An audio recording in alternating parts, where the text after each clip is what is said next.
From Roa's amazing return, to the fun, light-hearted comedy turning very sinister within a blink of an eye, getting Ushio's and Getta's emotional struggles, even the formation of an insanely powerful team. Episode 44 of Yu-Gi-Oh! Sevens was truly a brilliant and fun episode to watch. Hello everyone and welcome to Dueling with Downton, and today we're here to talk about episode 44, starting off today's discussion with Mimi and the drone. Seeing Mimi's new deck now that she is the president of Goha, I thought was really cool, and I love the designs that she brings with this new type of deck that she plays, because the playstyle does take a little bit of a different direction.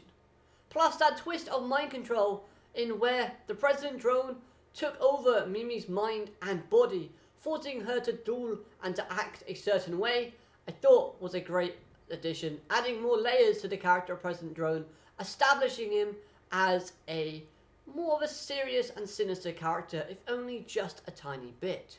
This all came about because Mimi kind of disobeyed some advice that was given to her. Plus, we can also add on to this serious and darkness vibe the drone gave off by basically going back to one of the lines he says to Mimi, and that is, you could have choked out Roa's life instead of prolonging the duel. As a side note, I don't think the drone literally meant choking out this kid's life, more so just kind of making him feel helpless and trapped, and kind of choking out the rest of his life points. Although, with the President Drone being what we've seen so far, I wouldn't put it past him, honestly. Really wouldn't. And the fact that Mimi's deck revolves around the idea of locking your opponents down, making it so that they can't tribute summon monsters within a certain level range, I thought was a great addition, as it somewhat links back to the idea of Goha themselves as a company limiting the public's abilities and movements, creating that feeling of being trapped and tied down.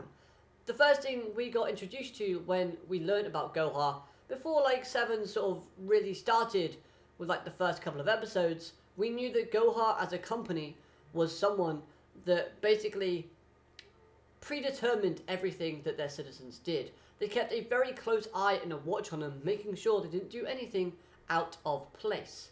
And I don't know, this playstyle, now that Mimi is president, I think kind of links with that, with the whole kind of gel sort of vibe and setting they had, with the whole kind of locking down into a certain playstyle. I thought that was really cool. Seeing the crowd's reactions to Mimi's actions and cards was absolutely hilarious, as it was definitely not what they were expecting to see from the president of Goha. Especially when we saw the assistant kind of go, oh no, the president's acting strangely today. Plus, adding more to the comedy, it was funny hearing Garlean of all people when seeing the president of Goha and calling him / she small. I think the phrase you're looking for here is the pot calling the kettle black. Because Garlean, mate, you're not really that tall, are you? Nevertheless though, I'm happy to see that Yuga and the gang knew it was Mimi and seem happy for her for getting the president position. However, I do have a couple of questions. Question number 1. How does Rook see through Princess G's disguise but not know that it's Mimi as the president of Goha, despite seeing her in the same outfit not too long ago? And secondly, why was it whenever any girl within any Yu-Gi-Oh series seems to get mind controlled, there's some form of insect or parasite involved? Well, it doesn't happen all the time, just most of the time within Yu-Gi-Oh, and I thought there was kind of like a little bit of a nod to previous series, seeing how when the president kind of took over Mimi's mind and body, we had a parasite get summoned to the field. So then, let's talk about Roa, returning to our screens in the best possible way, beating the president of Goha, but unfortunately losing his friends. To me, Roa does genuinely care about Getta and Ushio, but struggles to express himself in a way that portrays himself in a negative or vulnerable way. He doesn't want to come across to his friends as being weak or vulnerable, so he kind of puts up this front and pretends like nothing affects him or phases him, when in reality, he's just struggling to express himself and to say what truly is on his mind. As he wants to be the star, the main man, but he can't break out of his own mindset as it's too difficult to do so at this moment in time.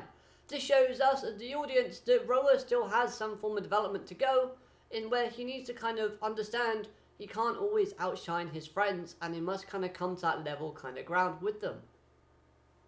That scene with Getta returning, hearing that him and Ushio are Roa's two aces, just like Heavy Metal and Invasion, I thought was a great setup for that troll moment, in where Roa sacrifices them to summon a new monster. But also, you could take that a little bit as symbolizing, because if Roa views his two band members as his two aces, then wouldn't he be the monster that he summoned when sacrificing his two ace monsters on the field in that sort of scenario? When you look at it like that, he needs them to make him shine brighter and to come out and be strong in front of an audience and crowd. So when you look at it like that, there could be a deeper meaning behind his actions there. And genuinely, I do think the words spoken by Roa in that scene does come across as genuine from Roa's perspective. That's why Roa is looking very confused and shocked at the end when they've all left him. He doesn't really know what to do or how to respond, because whenever he said something to them, he has been genuine and doesn't understand that his actions are contradicting what he is saying. Plus, Roman sees this and understands Roa's feelings, telling him to go after them and to stop lying to himself. This I liked, for the connection building aspect of these two characters. Roman knows how important friends are after meeting Yuga and the others, so she wants Roa to keep his friends and have that feeling too that she's managed to experience herself. Overall, I thought Roa was a great addition to this episode, and it helped add more layers and more depth to his character from an emotional perspective, while also highlighting all the things that makes him a great character. Another key highlight for me from this episode was the music, especially when Roa was summoning Invasion. Not only do we get that amazing summoning chant, but we also get to hear a brilliant guitar riff involved, where it just added more excitement, more hype, more of the feeling of a big occasion to that particular scene. And throughout the entire episode, you just felt like you were at a music concert, which is what Roa's character is linked to. And that's something that just kind of boosted the excitement overall when we were watching. And for me, it was a positive point.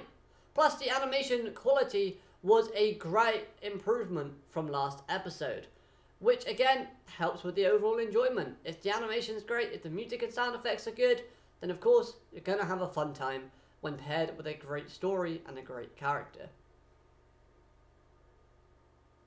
So then, with Otis now escaped from Goha and Garlean plus Chevelle returning to Asana's side due to a calling of reinforcements, which I do not believe means anything bad has happened to her yet, as I believe Asana is a smart, cautious type of character who wouldn't blindly rush in against an enemy that she knows nothing about.